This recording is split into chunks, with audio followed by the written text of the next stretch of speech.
Bonjour à toutes et à tous. Non, vraiment, j'ai beaucoup de joie et de fierté d'animer cette table ronde. Et je voulais, au nom de l'organisation de Professionnels et de toutes les participantes, vous remercier, mesdames, d'être là parce que c'est du temps. Et merci beaucoup de pouvoir transmettre ce que vous avez créé, parce qu'en fait, c'est ça qu'on va voir aujourd'hui. On va rentrer dans les petits papiers, j'espère, dans les recettes de ces entrepreneurs que vous connaissez peut-être. Avant ça, je vous propose que vous vous présentiez, tout simplement, parce que tout le monde ne vous connaît pas forcément. Donc, voilà, quelle est votre activité, vous qui vous êtes, bien évidemment, et quelle est votre entreprise. Et puis après, on ira un peu plus creuser tout ça sur la création, sur le parcours, sur l'adéquation vie pro, vie perso. Du coup, on se partage les micros. On a un problème de micro.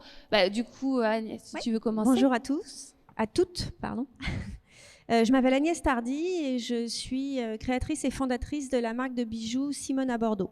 Donc une marque de bijoux fantaisie colorée. Voilà. Merci.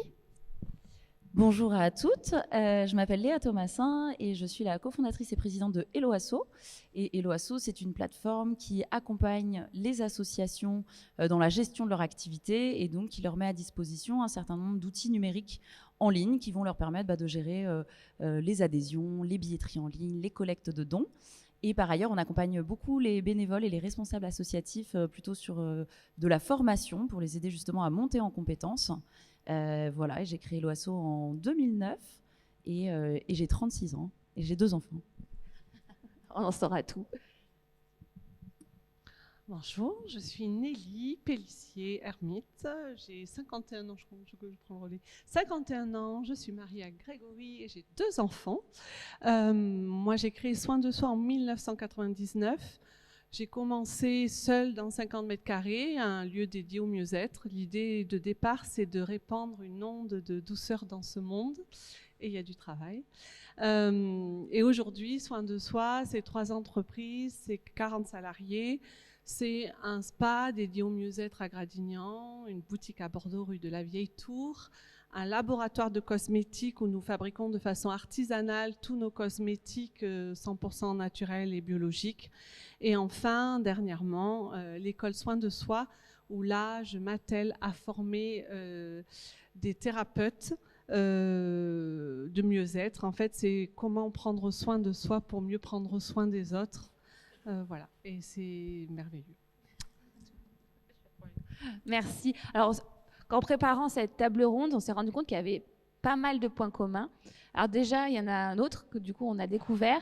Donc la date de création de votre entreprise, donc 1999, 2009 et 2019 pour Simone à Bordeaux. Donc déjà, c'est incroyable. Le chiffre 9 va peut-être avoir une signification pour celles qui sont dans la numérologie, etc. Il y a quelque chose là.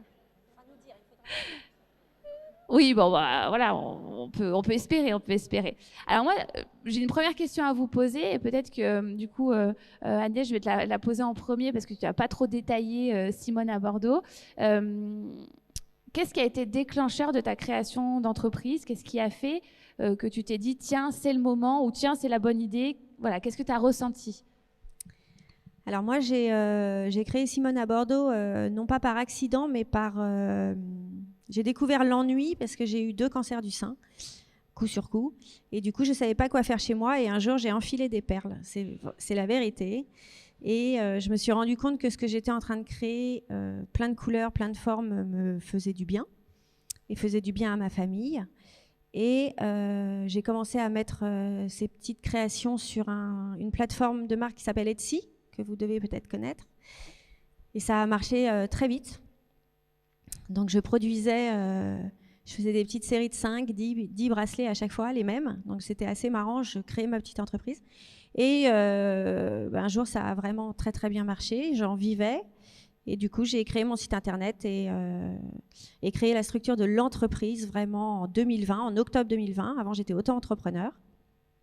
Et aujourd'hui, pour vous donner quelques chiffres ou quelques infos sur Simone à Bordeaux. Simone à Bordeaux, c'est 14 salariés. On a un showroom allée de Tourny qui est ouvert au public, qui n'est pas sur rue, mais qui est ouvert au public. On a 350 revendeurs en France. On a été pendant 3 ans au bon marché, dès le départ, en fait, dès la sortie du Covid. Et on a vendu plus de 250 000 bracelets en France, aujourd'hui. Voilà. Donc c'est une belle réussite. On est très fiers. Et c'est pas fini en plus. Bravo. Au niveau réussite, parce qu'en fait, aujourd'hui, on va pas le cacher, on est sur des entrepreneurs heureux, mais aussi, surtout aujourd'hui, des chefs d'entreprise. Et c'est ça aussi le message qu'on voulait vous passer. Léa, tu peux nous dire un petit peu ce que représente Helloasso? Parce que alors, les chiffres, attention, accrochez-vous. Enfin, je vous préviens quand même. Et oui, aujourd'hui, effectivement, en 15 ans, l'entreprise s'est énormément développée. Moi, je vois un peu les phases de développement, je les découpe en 3. Donc les premières années, ce qu'on appelle l'amorçage, en tout cas le début, moi j'appelle ça la traversée du désert, où j'ai trouvé que c'était une phase très très dure qui nécessite beaucoup de persévérance. Donc dès le départ, on savait qu'on voulait utiliser le numérique pour valoriser et financer le secteur associatif, mais on a beaucoup tâtonné dans la manière de le faire. C'était beaucoup de portes closes, beaucoup de mails restés sans réponse, beaucoup d'appels sans retour. Donc c'était une phase difficile. Après, on a une phase de développement où, pour le coup, à partir de 2013, on a commencé à mettre le doigt sur le bon produit et la plateforme telle qu'elle existe aujourd'hui. Et après, une phase d'accélération. Et effectivement, on est aujourd'hui, on fédère 315 000 associations sur la plateforme. On a permis il y a plus de 10 millions de personnes qui se sont impliquées dans une activité associative par le biais d'Helloasso et qui les ont financées. Et on a collecté 1,5 milliard d'euros pour le secteur associatif, et dont un demi-milliard l'année dernière, donc avec une trajectoire d'accélération très forte. Et ce que j'ai dit à l'équipe, on a mis 14 ans à collecter le premier milliard et on va mettre 18 mois à collecter le deuxième. Et donc aujourd'hui, on est une équipe, on est 170. On est basé à Bègles, notre siège social est donc à la Cité numérique à Bègles. Et en fait, on est arrivé à Bordeaux en 2013, après cette phase de traversée du désert, et vraiment la réussite et le développement de l'entreprise coïncident avec l'arrivée à Bordeaux. Donc, est-ce un hasard ou pas? En tout cas, c'est sûr que de nous sortir de la vie parisienne où on faisait beaucoup d'événementiels, on allait beaucoup à droite, à gauche, quelque part, en arrivant ici, on était 4, et je pense qu'on a été beaucoup plus focus, et du coup, on a été aussi très concentrés sur ce qu'on avait à faire. Donc, peut-être que c'est aussi un des facteurs qui explique la suite. C'est énorme, on peut applaudir, parce que franchement... Et peut-être un des points importants d'Helloasso et du coup du parcours entrepreneurial qu'il y a derrière. Helloasso a un modèle économique qui est assez singulier puisque on ne prend pas de commission, il n'y a pas de frais d'inscription pour les associations qui utilisent la plateforme, et on se rémunère que sur la base de la contribution volontaire. Donc concrètement, quand une personne va acheter un billet sur Helloasso, on va lui proposer, si elle le souhaite, de laisser une contribution volontaire en plus pour développer le site. Et c'est là notre unique source de revenus. Donc c'est aussi un ingrédient, je pense, qui a été assez déterminant et challengeant dans l'aventure, parce que développer une entreprise de 170 salariés quand on se rémunère que sur du don, là aussi il faut des gens à côté qui y croient, et il faut de la persévérance sur la vision. Tu veux rebondir tout de suite? Parce que on parle de dons, on parle d'économie sociale et solidaire, prendre soin de soi, des autres. Je pense que ça fait le lien aussi avec ce qui a pu déclencher ta création, Nelly. Cette envie d'aller vers les autres. Est-ce que tu peux nous en dire un peu plus, du coup, sur... Alors, la question, c'était quoi la question de départ? Qu'est-ce qui a déclenché ta création d'entreprise? Et si tu peux nous en dire plus sur les chiffres, aujourd'hui, ton entreprise, c'est quoi? Alors, ce qui a déclenché ma vie et mes entreprises, je crée une entreprise dès que j'ai un échec. Comme je m'ennuie et que je n'aime pas subir, je n'aime pas la contrainte, je crée, donc je rebondis en créant une entreprise. Donc au départ, je voulais être institutrice, je n'ai pas été reçue à l'IUFM. Et bon, bref, au départ, c'était vraiment les enfants. Je suis tournée vers les enfants, c'est merveilleux. Et je me disais, l'adulte ne va pas du tout. Donc, si on y prend dès la racine, là, qu'on insuffle ce truc-là, bon, bref, je me retrouve qu'avec des adultes. Et donc, j'essaie de les adoucir. C'est comme ça que je vois mon... Voilà, donc j'ai un papa hôtelier et une maman infirmière, et je ne sais pas, je pense que c'est ça qui a fait. J'ai jamais pensé à l'esthétique, mais on est très tactile, donc poser une main, un sourire.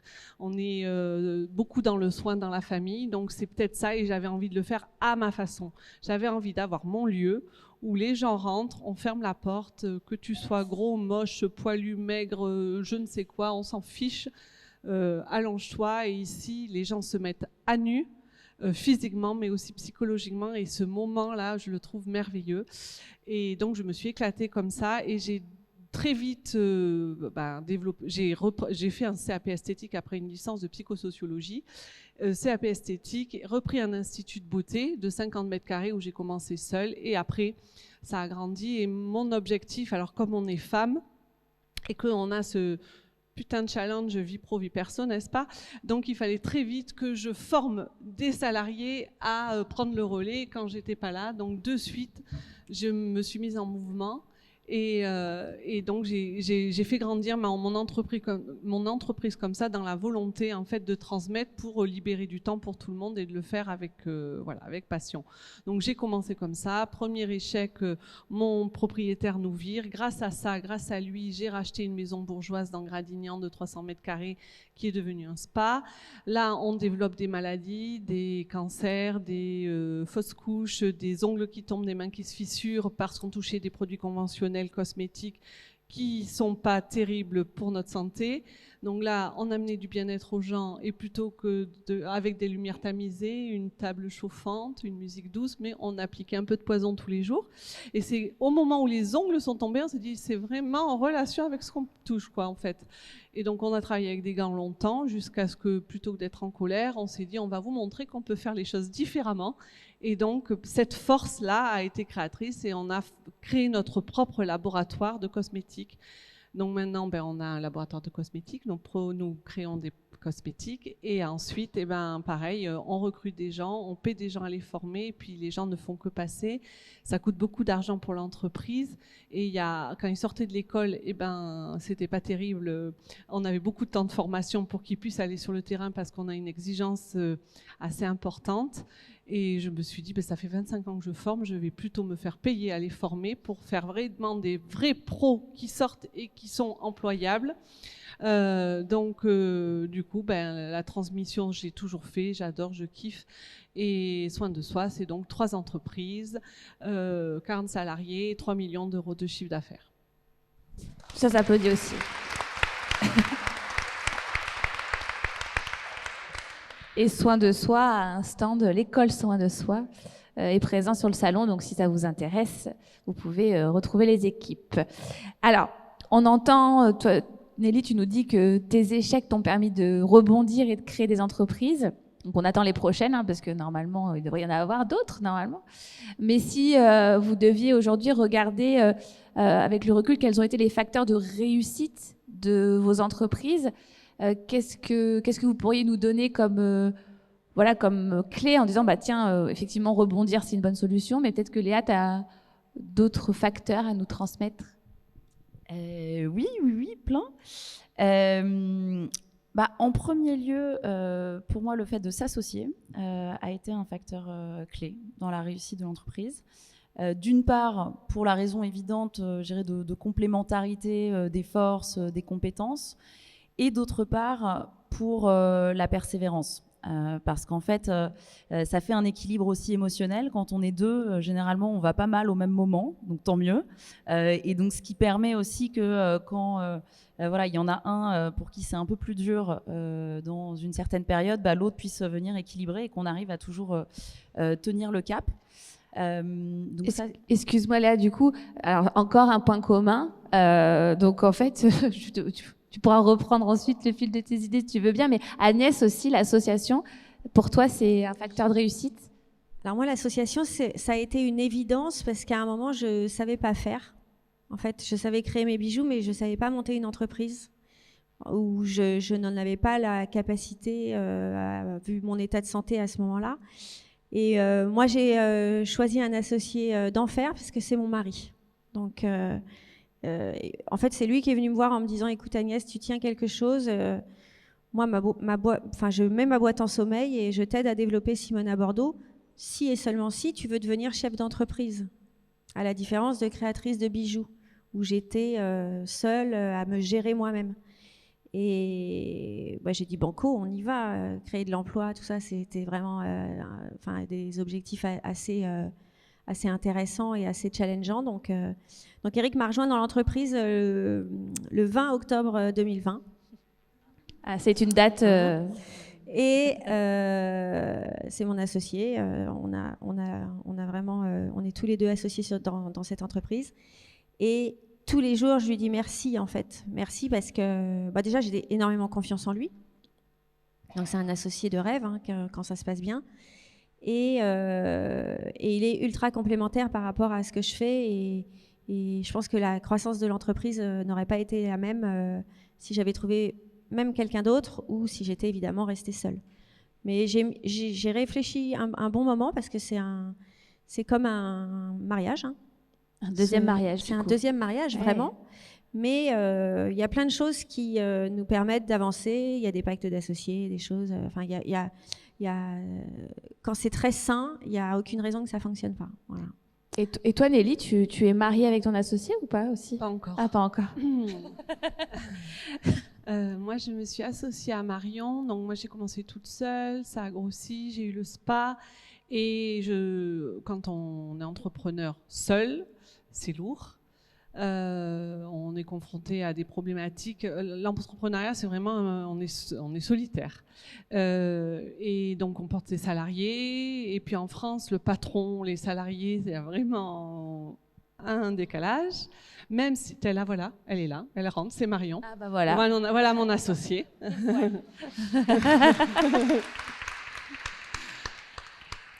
Et donc, quand j'ai...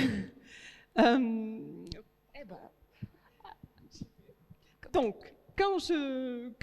c'est l'associé. Quand on parle de mariage, je pense qu'on n'est pas loin du compte quand même. Hein. Elle a l'habitude, je pleure très souvent. Donc c'est la solitude, c'est porter tout toute seule, les salariés, les problèmes, les clients, les attentes clients, développer sa boîte, être sur le terrain, métier, tout ce que ça demande. Et quand Marion est arrivée, déjà elle est arrivée, elle avait 19 ans en alternance, et ce que je répétais depuis déjà plus de 10 ans à tout le monde, j'avais pas besoin de le dire, elle avait déjà fait. Alors je dis oh là on tient la pépite, là c'est dingue, tu y as pensé, tu l'as fait. Ah, alors bon voilà, donc là je me suis dit si elle s'en va, alors on a développé, elle est arrivée en marketing, communication, compétences que je n'avais absolument pas et que je n'ai toujours pas. Voilà, et en plus comme elle fait hyper bien, je lui ai bien laissé. Et ce qui est super dans l'association, oui, c'est déjà entrepreneur à avoir conscience des limites de ses compétences. S'associer, c'est déjà diviser les soucis et les porter à deux, et ça fait du bien.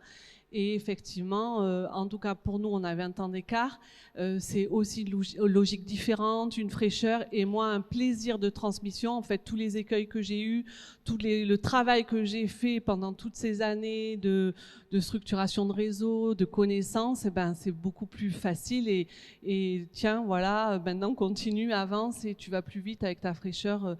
Défaire tous les codes, les codes, les vieux codes qu'on avait, là, les nouveaux codes d'aujourd'hui, c'est beaucoup plus léger, c'est beaucoup plus, c'est chouette d'être à deux. Donc on peut créer à deux, mais on peut aussi être rejoint en cours de route. C'est un peu aussi le message, c'est que c'est pas demain qu'il faut choisir un associé, parce qu'on a parlé de mariage et je crois que c'est peut-être aussi une décision qu'il faut réfléchir, mais en tout cas ça peut être à n'importe quel moment de la vie de l'entreprise et ça fait du bien d'après ce qu'on comprend. Et Léa, alors du coup, est-ce que tu aurais un autre facteur de réussite pour Hello Asso pour en arriver là? Qu'est-ce que tu pourrais nous conseiller? Oui, peut-être juste un un dernier rebond sur l'association. Bien sûr. Je pense que c'est intéressant. Nous, on l'a travaillé. C'est-à-dire qu'on s'est fait coacher ensemble. On a fait un atelier et qui a été, je trouve, très structurant pour la suite, où on a mis à plat le pourquoi on faisait ça. Et on s'est mis à nu l'un l'autre aussi. On a fait, je me rappelle, il nous a fait faire la frise de notre vie avec comme ça des courbes où on s'est chacun partagé qu'est-ce qui avait été un peu les tops et les flops dans notre vie d'avant d'un point de vue très émotionnel. Et on s'est dit aussi quel était le sens pour nous personnellement, ce qu'on avait dans le ventre par rapport à ce projet-là. J'ai un souvenir assez déterminant de ça. On a fait ça dans les premières années de vie de la boîte parce que j'ai le sentiment qu'une fois qu'on était alignés sur le pourquoi, qu'on connaissait notre pourquoi à l'un et l'autre, en fait, ça permet une mise à plat aussi et tout le reste, on peut bâtir dessus et c'est des projets, etc. Mais ça m'a paru fondamental. Et après, un autre facteur clé de succès d'Hello Asso, je dirais, c'est la capacité à pouvoir tester plein de choses différentes, et notamment dans les premières années de vie de l'entreprise. Pour nous, et quand on fait des produits numériques, d'autre part, moi, il y a une phrase qu'on m'avait dit qui m'a vachement marquée, qui était de dire, si tu n'as pas honte de la première version de ton site, c'est que tu l'as sortie trop tard. Et qu'il y a vraiment un enjeu de pouvoir très rapidement mettre sur le marché, proposer à des utilisateurs ce sur quoi on travaille, avoir leur retour et en fonction de leur retour, faire des itérations et refaire une version. Et par rapport à des approches, je dirais tout l'inverse, ce serait de se dire je travaille en chambre pendant 1 an et demi, je ne veux pas parler de mon projet parce que j'ai peur qu'on me pique l'idée, du coup je ne reçois aucun retour de personne et en fait 1 an et demi plus tard, quand le truc sort, il y a de grandes chances, en tout cas dans ma vision, que ça se casse la gueule. Donc du coup, je pense que c'est plutôt ça qui a été déterminant. Et même à un moment, on s'est dit, on va pas assez vite dans le test, où on s'accroche à des idées qui marchent pas. Et on a fait quand même plein de trucs qui n'ont pas marché en 3 ans. Et du coup, la capacité à se dire, bon, ok, c'est pas ça, mais c'est pas grave, on rebondit. Et surtout, moi, le conseil que je pourrais vous donner, c'est de très rapidement de savoir, est-ce qu'il y a un marché? Donc, est-ce que ça intéresse quelqu'un? Est-ce qu'il y a des gens qui sont prêts à payer? Est-ce qu'il y a un modèle économique derrière ça? Et en fait, il faut le plus tôt possible, je trouve, réussir à valider ces 2 options-là. Oui, Agnès, tu veux rajouter? Je te sentais dans le... Ouais, non, là, je suis entièrement d'accord sur, en effet, le fait de tester et de vraiment aller faire quelque chose pas par envie, juste comme ça. Dans l'histoire de Simone à Bordeaux, les perles d'aujourd'hui n'étaient pas les perles d'avant. Non, exactement. Oui. Mais c'est surtout, Nelly en a parlé aussi, et le fait d'avoir des experts du soin. Nous, on a toujours, dès le départ, on n'a pas fait ce qu'on ne savait pas faire. C'est-à-dire, quitte à moins se payer, pas se payer, on a fait appel à des experts dans tous les domaines, en fait, même en réseau ou en mission, quand on pouvait payer les gens. On a priorisé en fait les missions. Et aujourd'hui, on a des experts du digital, on a des experts de la pub, on a des experts du wholesale. On ne s'est pas dit du jour au lendemain, on sait faire, on est commercial pour les bijoux. En fait, ça s'apprend et on ne s'est pas mis partout, on ne s'est pas dispatché partout dans notre boîte. Et je pense que ça nous a vraiment aidé à avoir les bonnes clés pour le départ. Et alors aujourd'hui, il y a des gens qu'on n'a plus parce qu'on s'est formé, etc. Parce que moi, j'ai 48 ans, mon mari, il a 54 ans. Donc c'est vrai que lancer une boîte de bijoux fantasy à la cinquantaine, c'est en mode start-up, ça fait quand même bizarre. Mais en fait, je me rends compte, et puis j'en ai 2 qui sont là, elles sont trop mignonnes, on travaille avec des jeunes qui sont incroyables. Donc, ils nous apprennent beaucoup de choses parce qu'on est novices comme elles. Et le fait de bien s'entourer, en fait, c'est hyper important. Et les alternants on garde beaucoup de nos alternants, nous, c'est obligatoire. Et en fait, on se rend compte qu'eux, ils nous apprennent plein de choses, quoi. Voilà, donc bien s'entourer et en effet faire appel à la jeunesse, parce que je suis pas vieille, mais je suis plus trop dans le coup sur certains trucs, quoi. Voilà. Et toi, Nelly, si tu devais identifier un facteur de réussite autre que rebondir, qu'est-ce que tu pourrais nous confier? Que donner n'est pas se donner, que pouvoir... des fois, on n'ose pas dépenser de l'argent, se dire est-ce que je vais gagner? Mais oui, dépenser, c'est aussi gagner. Échanger, parler, diffuser. Il y en a qui ont peur et qui gardent. Moi, je ne sais pas tenir ma langue. Donc, échanger les idées, parler, transmettre. Voilà, moi, la réussite passe par les autres. Réussir tout seul, je ne vois pas trop d'intérêt. Et oui, dans ma réussite, ça a été le partage et la transmission. Ouais, peut-être pour réagir par rapport à vos 2 témoignages, où pour le coup, nous, on a eu l'approche inverse, c'est-à-dire qu'au début, on faisait tout seul et de façon très artisanale. Donc les premiers designs, on les a fait sur Paint, quoi. Et vraiment avec mon associé, on a bidouillé plein de trucs et on avait un dicton qui était le premier euro gagné, c'est l'euro économisé. Et donc on dépensait rien. Et donc après, je pense que c'est peut-être on a commencé, on avait 22 et 23 ans, on sortait d'études, donc et en plus, bon, après moi je trouve qu'il y a un avantage à entreprendre jeune parce que du coup, de passer d'un niveau de vie étudiant à un niveau de vie entrepreneur en galère, en fait, c'est à peu près pareil. Alors que c'est plus dur quand ensuite, voilà, un peu plus long, quand on a un niveau de vie auquel on s'est habitué en tant que salarié, la prise de risque est beaucoup plus difficile. Mais c'est vrai qu'on avait un côté très, très débrouillard au départ, où on faisait tout seul. Et c'est à mesure que l'entreprise s'est développée, ou c'est l'inverse. Du coup, c'est beaucoup d'experts maintenant qui nous ont rejoints, beaucoup de personnes beaucoup plus seniors, qui justement viennent apporter autre chose aujourd'hui. Tu voulais rajouter quelque chose, Agnès? Pardon. Non, c'est bon. Alors, évidemment, on imagine que sur toutes ces années de création, de développement de l'entreprise, il peut aussi y avoir des freins, des choses que vous rencontrez. On le sait, peut-être que ça rassurerait les filles qui nous écoutent aujourd'hui de se dire, des fois, oui, il y a des choses qui freinent l'activité. Est-ce que vous avez des exemples Nelly, tu nous as donné quelques-uns, mais de choses qui vous sont tombées dessus et finalement, vous en avez fait une opportunité ou en tout cas... c'est normal et il ne faut pas s'inquiéter. Est-ce que vous avez des exemples à nous donner? Le Covid aussi, je sais pas, par exemple. Un exemple. Hein. Moi, le Covid, ça m'a lancé, donc. Je sais pas si c'était pas valable aussi pour toi, Nelly. Alors, la e-boutique dans les cosmétiques en période de Covid, c'était juste dingue, quoi. Ouais, la folie. Bien sûr, et tu paies pas tes salariés. Et du coup, j'ai jamais gagné autant d'argent que pendant le Covid. Moi, j'adore.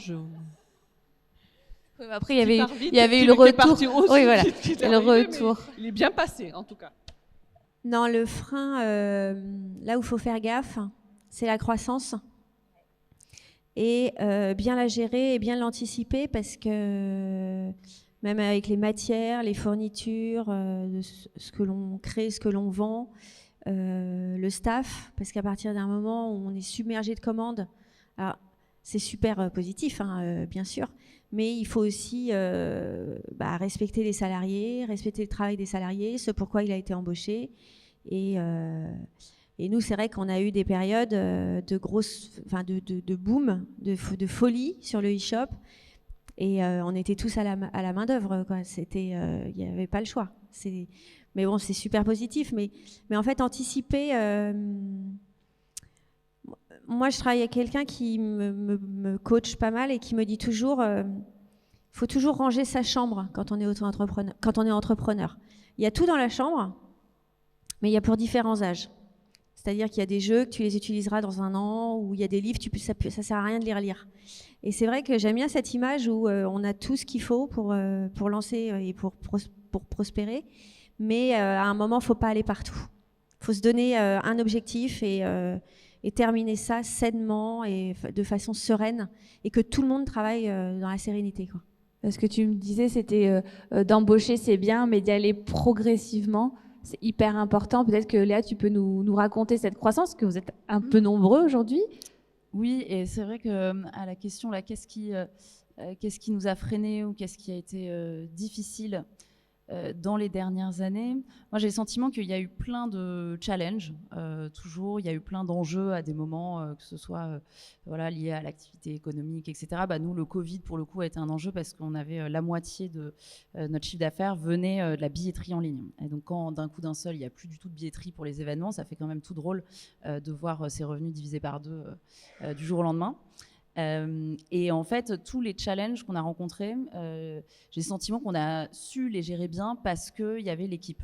Et nous, dès le départ, et on a une équipe qui s'est consolidée à partir de 2013, donc on est arrivé à 4 à Bordeaux, on s'est retrouvés jusqu'à 2017, on était 10, et on est hyper soudés, on est hyper proches, on a inventé des modes d'organisation qui sont un peu différents, donc on a travaillé pendant longtemps en holacratie, on a beaucoup distribué la responsabilité, il y a beaucoup d'autonomie, et du coup, aujourd'hui, encore à 170, on est une équipe très forte.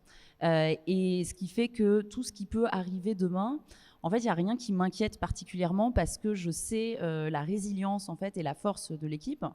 Et du coup, les challenges, effectivement, sur cette croissance, ça a été un moment où on se retrouve en 2017, donc on est une quinzaine. Là, on fait une levée de fonds de 6 millions d'euros donc pour accélérer le développement d'Helloasso. Et on prévoit un plan de recrutement de 50 personnes en 2 ans, sachant qu'on est 15 à ce moment-là. Et là, la question qui s'est posée, et ça a suscité beaucoup d'inquiétude dans l'équipe, de se dire « les nouveaux vont arriver, les nouveaux ». Et on s'est dit comment grandir sans perdre son âme. Et ça a été vraiment un point très important pour nous. On avait beaucoup d'exemples autour de nous dans la tech d'entreprises qui grandissent très très vite et malheureusement dans beaucoup de cas qui redescendent ensuite très très vite aussi. Et donc on voulait vraiment pas reproduire, je dirais, les modèles qu'on voyait d'hypercroissance et de se dire comment on fait ça bien. Et donc on a énormément travaillé sur ce que ça voulait dire pour nous travailler ensemble. On a travaillé à définir ce qui rendait heureux l'équipe en travaillant chez Helloasso, ce qui les rendait fiers. On a défini du coup quelles étaient les valeurs qu'on voulait garder. On a défini les principes de travail, des principes de collaboration. Et ça, c'est un truc qui n'a fait que s'amplifier à mesure que l'entreprise a grandi. Et encore aujourd'hui, les personnes qui nous rejoignent hallucinent un peu. Il y en a qui nous disent mais en fait vous êtes des bisounours. Et je pense au contraire que c'est une de nos plus grandes forces. Et aujourd'hui, je sais que l'équipe qu'on va pouvoir réagir à quelconque sujet. Et donc du coup, le revers de ça, c'est que les erreurs de recrutement, des fois on se plante, il y a des gens qui arrivent et qui peuvent mettre à mal ça, c'est-à-dire que non seulement c'est pas les bonnes personnes à ce poste-là, mais en plus les mauvaises influences ont de l'influence et du coup c'est quelque chose auquel on est très très attentif de se dire étant donné que c'est notre plus grande force, on le préserve et du coup on est très attentif ensuite sur le recrutement, sur l'intégration, de pas mettre ça à risque parce que c'est la clé de réussite de la boîte. Et merci Nelly. Comment on fait pour créer des activités complètement différentes? Parce que pour rappel, donc il y a la partie soins esthétiques, il y a la partie labo, il y a la partie école. Comment on fait pour grossir et garder ce que tu transmets, ces valeurs? Est-ce que tu as quelque chose Non, je crois que c'est la passion. Je dis ce que je fais ce que je dis, mais ça, je pense qu'on l'a en soi. C'est pas possible autrement. Donc, et comme je trouvais pas à l'extérieur ce que je voulais, je l'ai créé à mon image. Donc, c'est dans la continuité. Voilà. Donc, puis là, ce dont on est très fier et qu'on dit souvent avec Marion, c'est que notre engagement de départ, on l'a toujours, et on y travaille encore aujourd'hui. Notre objectif quand on a fait les cosmétiques, c'était d'avoir des cosmétiques 100% naturels et biologiques, voire sauvages. Aujourd'hui, on a des plantes qui viennent du monde entier. Aujourd'hui, c'est toujours d'être 100% naturel et biologique, mais en plus d'avoir des plantes locales. Donc on s'améliore quotidiennement, on a des contenants en verre recyclés, on achète en Europe, les gens reviennent, ramènent c'est consigné, ramènent les contenants. Donc voilà. Un engagement très fort que vous transmettez. Oui, c'est la passion et l'engagement et vers la vision que l'on a et les valeurs que l'on partage ensemble qui nous guident et qui guident notre chemin. Voilà, on fait pas quand on fait pas. C'est pas grave, on fait pas quand ça n'est pas nos valeurs. Nos fournisseurs, les gens que l'on rencontre, les endroits où sont nos produits sont dans des lieux où on partage les mêmes valeurs. Je crois que l'engagement et les valeurs, Agnès, c'est quelque chose qui est très fort aussi chez Simone à Bordeaux. Ouais, nous, il y a un engagement qui est arrivé à la jeunesse de Simone à Bordeaux parce que on est évidemment très très investi dans Octobre Rose. Mais Octobre Rose, c'est toute l'année chez nous et l'Institut Bergonié qui m'a soignée pendant 2 ans. Nous, on a une collection qui est 100% reversée. Enfin, les bénéfices sont 100% reversés à Bergonié toute l'année. Donc, on est hyper fiers de ça. Donc, on s'occupe de la santé des femmes qui sont atteintes ou qui sont qui ont un cancer. Et parce que on trouve que l'engagement... Mon mari, il est très sportif, très nature, et on trouve que prendre soin de la planète, c'était vachement important aussi. Et du coup, on est membre de 1% for the Planet, donc on reverse 1% de notre chiffre d'affaires annuel à des associations. Cette année, on a... Alors, c'est des associations... Il y a une association qui est de la région qui s'appelle Wings of the Ocean. Donc, c'est pour la dépollution du bassin d'Arcachon cette année. Donc, on travaille la dépollution et on dépollue nous-mêmes. On a des sessions avec toutes les équipes qui adorent, en fait, venir avec nous dépolluer. Et c'est presque obligatoire, en fait, de le faire avec nous. Et on passe toujours des super moments. Et là, vu que mon mari est un peu voileux, on sponsorise une jeune navigatrice qui s'appelle Noémie Catalano, qui est assez incroyable, qui a un petit bateau de 6 mètres qui va traverser les océans d'ici 1 an et demi, et on l'aide à monter son projet. Il est top, et elle est géniale, et elle est pleine de liberté, donc on adore cette jeune femme. Mais ouais, prendre soin des femmes et de la planète, nous, c'est une leitmotiv hyper importante au quotidien chez Simone Bordeaux. On fait ce qu'on peut, mais c'est pas énorme, mais je pense que c'est déjà pas mal. Et moi, je suis très investie à Bergonié, évidemment, quand il faut prendre la parole sur mon histoire, et puis ce que j'ai réussi à développer, si ça peut aider, je donne à 100%. Et nous, on prend. Et nous, on prend. Je crois qu'on est OK là-dessus. Merci.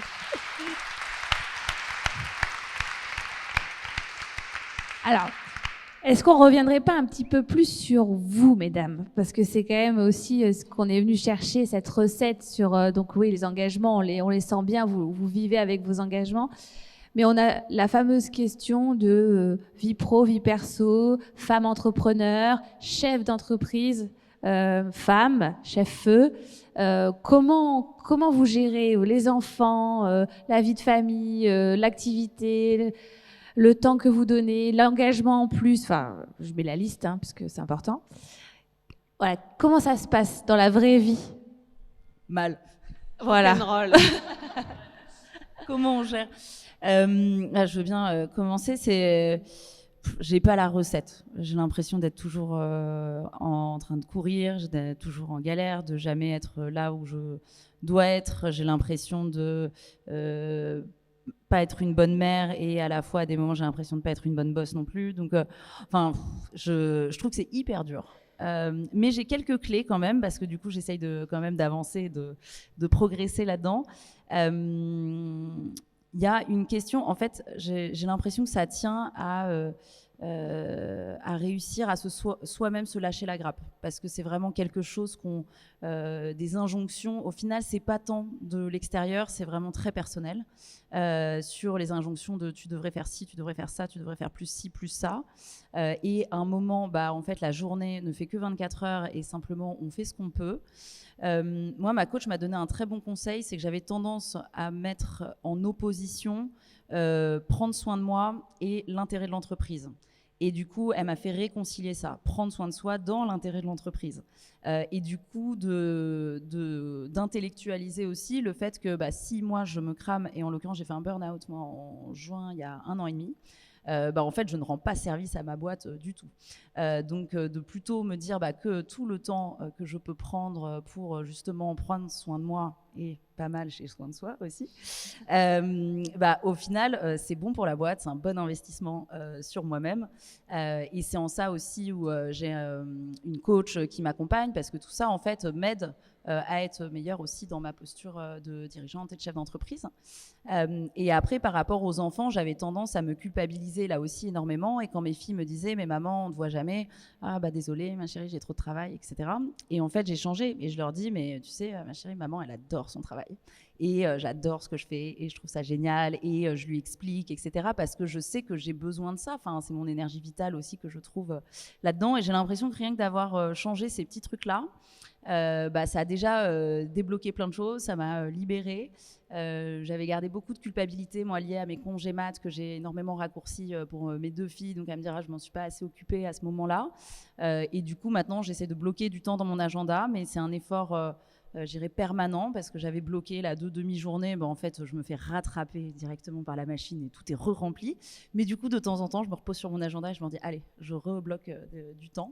Voilà, donc une attention de chaque instant. Ouais, merci pour la confidence.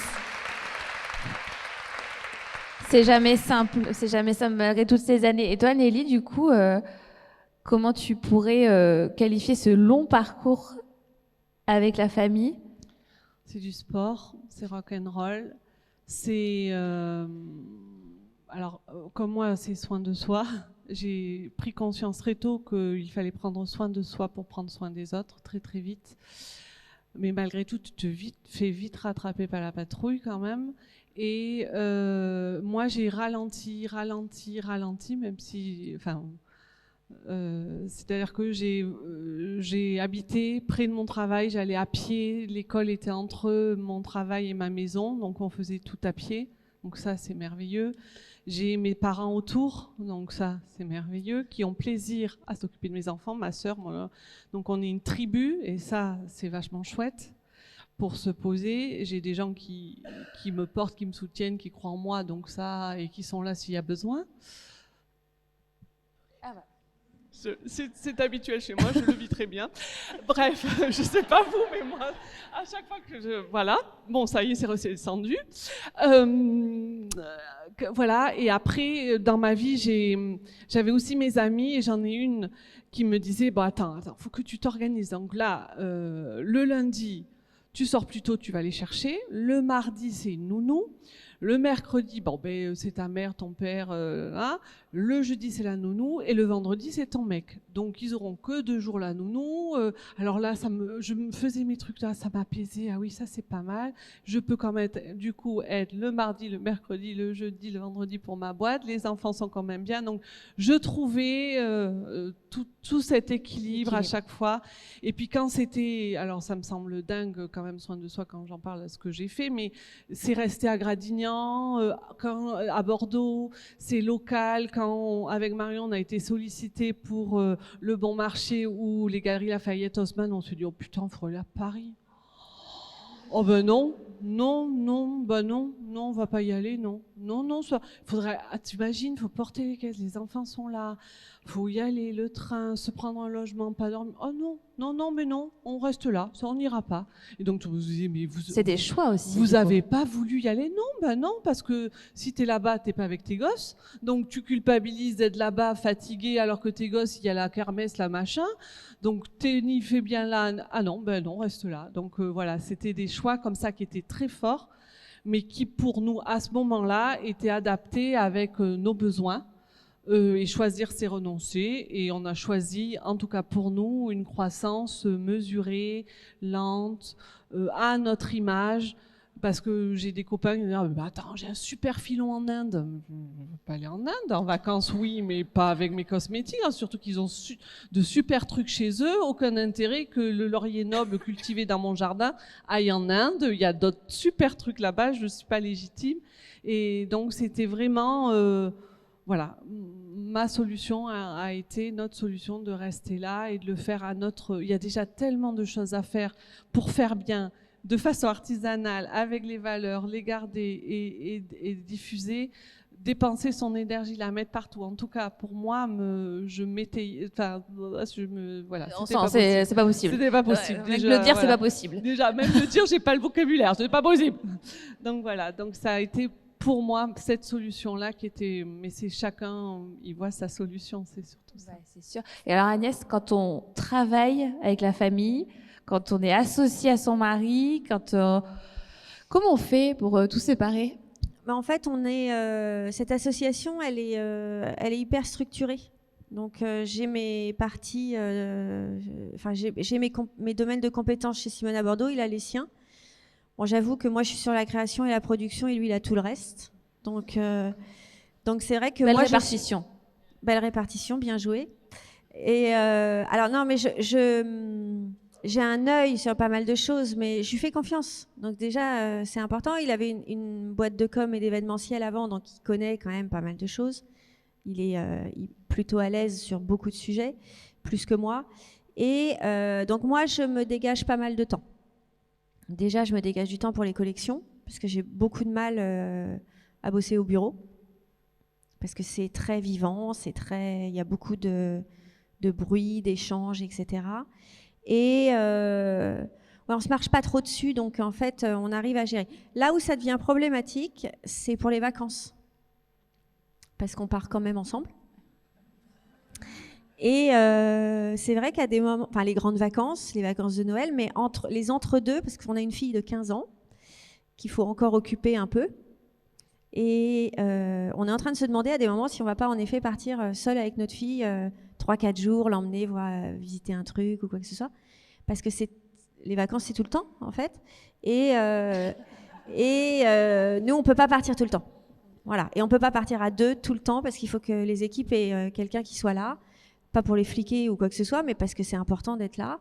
Et voilà, on se posait cette question il y a quoi ? Il y a 15 jours depuis le retour des vacances, en fait. Et en se disant, les vacances, c'est dans 3 semaines, en fait. Et voilà. Mais sinon, ça se passe bien. Et depuis, il y a eu une période houleuse, parce qu'à un moment où moi, j'étais un peu curieuse de tout ce qui se faisait dans la boîte. Et j'étais pas forcément à ma place. Et je pense que je regardais trop ce qui se passait, sur des choses qui n'ont aucun intérêt que je mette mon grain de sel, sur des choses techniques ou quoi que ce soit. Et maintenant, j'ai compris, je fais plus. Mais, et puis, quand on a chacun notre spectre, c'est bien parce que les salariés ne nous la font pas à l'envers. Quand il y en a un qui dit non, ils vont voir l'autre en disant pourvu qu'ils disent oui. Et en fait, non, ça marche pas comme ça. Et en fait, ça se passe bien. En revanche, je peux vous assurer une chose, c'est que ma fille a fait son stage de 3e en entreprise obligatoire cette année. Et elle n'a évidemment pas voulu le faire chez Simone à Bordeaux. Parce que... Elle connaît tout par cœur. Par cœur. Et puis, je pense que voilà, ça lui suffit. Mais sinon, non, ça se passe pas trop mal. Ouais, tu me disais aussi que c'était important de vous organiser des temps qui ne sont pas des temps de travail, ou justement d'organiser des temps de travail qui sont des temps de travail, mais qui n'arrivent pas à la maison. Voilà. Nous, on essaie de se caler 2 fois par semaine des réunions. Entre mari et femme, ça fait bizarre, mais en fait, oui, on fait des points, des go-no-go, enfin, on les appelle comme ça, en gros, on y va ou on n'y va pas. Et on essaie de le respecter, parce que sinon, ça part dans tous les sens. Si je passe chercher un truc dans le bureau d'Eric, il me fait « Tiens, au fait, t'as vu un... » Non, on ne peut pas faire ça. Ça devient compliqué quand il y a vraiment beaucoup de choses à faire. Et voilà, on se met des petits horaires comme ça dans la semaine. Et le week-end, on essaie de pas trop... parce qu'on a la chance de ne pas travailler le week-end, contrairement à, j'imagine, Nelly, qui a des boutiques ouvertes et autres, instituts. Donc, nous, pour l'instant, ce n'est pas le cas. On n'a pas de boutique encore en propre. Donc, la question ne se pose pas. Mais moi, j'essaie de lâcher le week-end, de même pas emmener mon ordinateur à la maison parce qu'il faut couper, quoi. C'est sûr. Et par rapport donc à cette organisation vie pro, vie perso, est-ce que vous avez d'autres choses à transmettre par rapport à l'organisation Non, ça vous laisse. Vous avez parlé tout à l'heure du coaching. Peut-être un truc par rapport à vie pro, vie perso. Moi, je sais que pendant longtemps, j'avais du mal à dire non à des opportunités, des invitations, et en fait, parce que je me disais, ah bah tiens, je vais passer à côté d'une opportunité. Et donc, du coup, j'avais tendance à dire oui. Et donc, j'étais très, très investie sur plein de sujets, plein d'associations par ailleurs, plein de trucs, parce que souvent, c'est des sujets qui me passionnent, qui résonnent énormément avec mon engagement, etc. Donc, j'avais une tendance à dire, bah oui, si je peux être utile, j'y vais, quoi. Et du coup, maintenant, j'ai changé complètement l'approche en me disant, bah, c'est plutôt non par défaut. Et du coup, je vais plutôt regarder chaque truc en me disant, bah, en fait, c'est pas une question de pas vouloir, c'est une question aussi à un moment de c'est pas possible. Voilà. Et après, comme moi, je déconnecte aussi complètement le week-end. Enfin, je bosse jamais le week-end. En revanche, ce que je trouve difficile, c'est vraiment de trouver, d'enlever dans la tête. C'est-à-dire que j'ai beau ne pas réouvrir mon PC le week-end, je vais tout le temps avoir des trucs qui me travaillent. Et là-dessus, j'ai trouvé que les activités qui nécessitent forte concentration sont très relaxantes. Par exemple, l'escalade ou la peinture. Et donc, du coup, je sais que quand j'ai besoin de me vider la tête aussi, ça va être vers ces activités qui nécessitent concentration forte et ça me relaxe instantanément. Vas-y.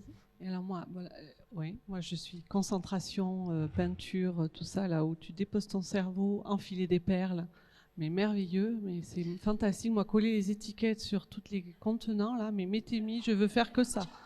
Ah, c'est enlever le bouchon, ranger le bouchon, nanana, merveilleux. Et ça, c'est très très bon. Moi, ce qui m'a vraiment énormément aidé, c'est le yoga.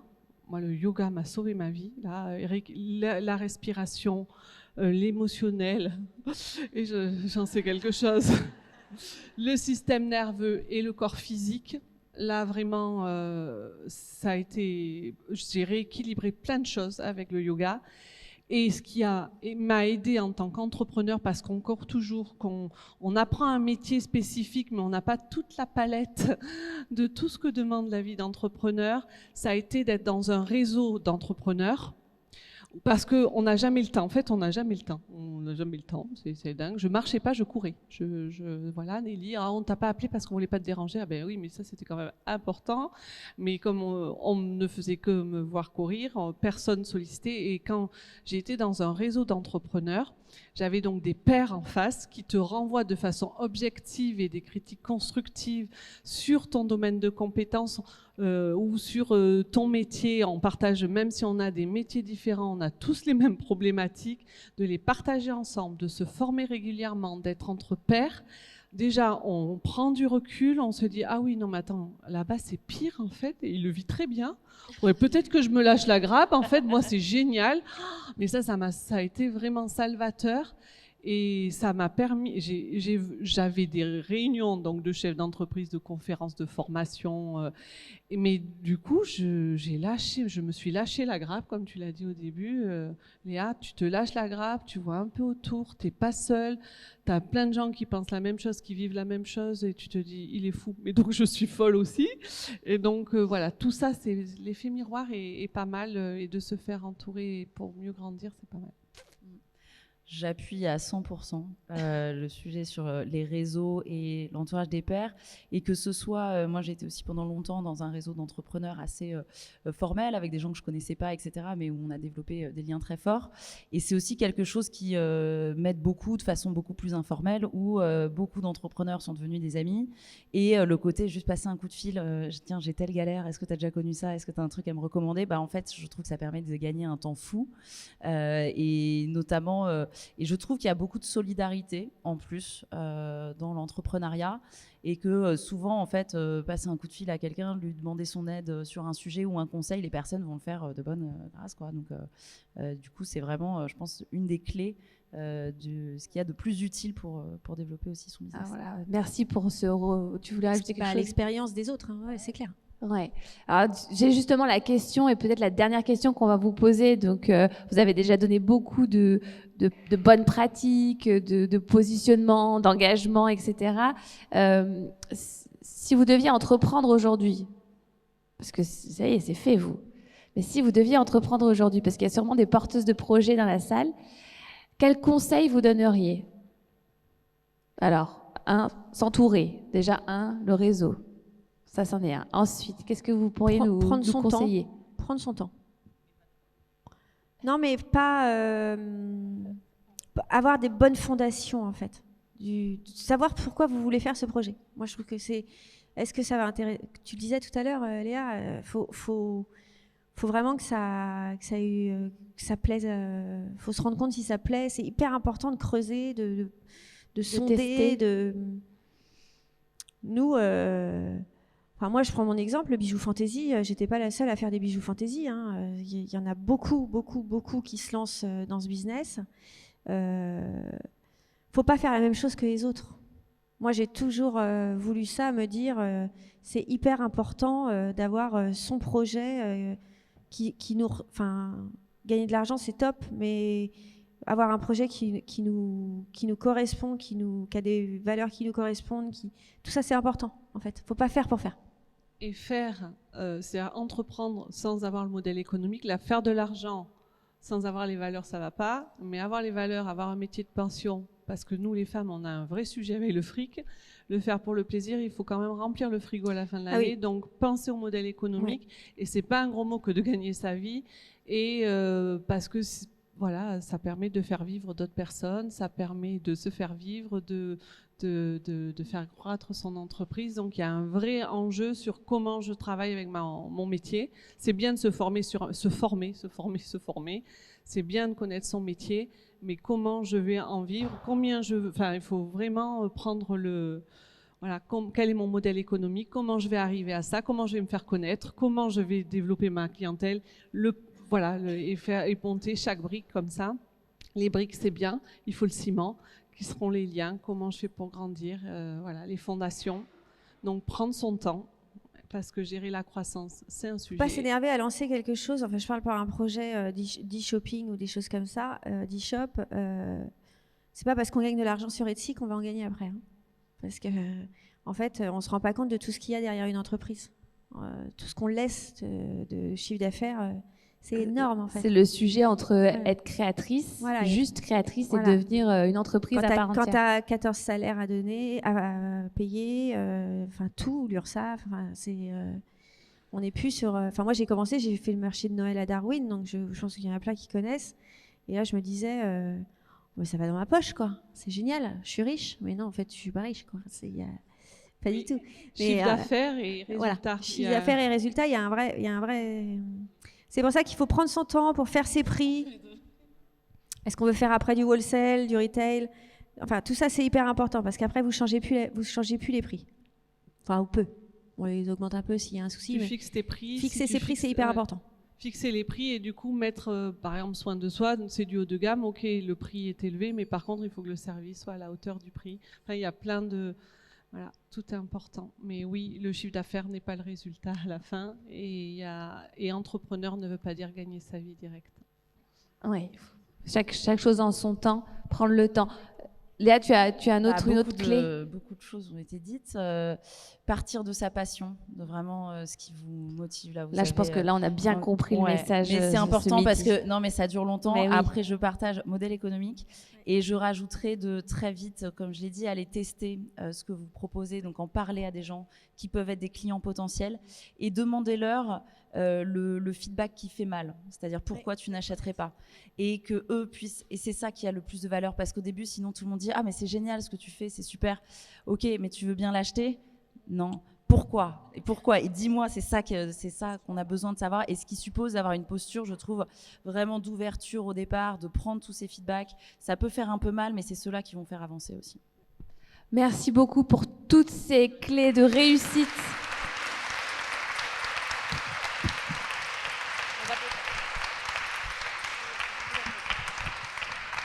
Et déjà d'être ici, c'est déjà un énorme pas pour vous de pouvoir échanger au sein du salon et de vous avoir avec nous. Enfin voilà, c'est vraiment déjà un premier pas pour l'entrepreneuriat, pour celles qui veulent se lancer. Bon salon, merci encore mesdames d'être venues nous voir. À bientôt. On parle d'argent dans la foulée, c'est ça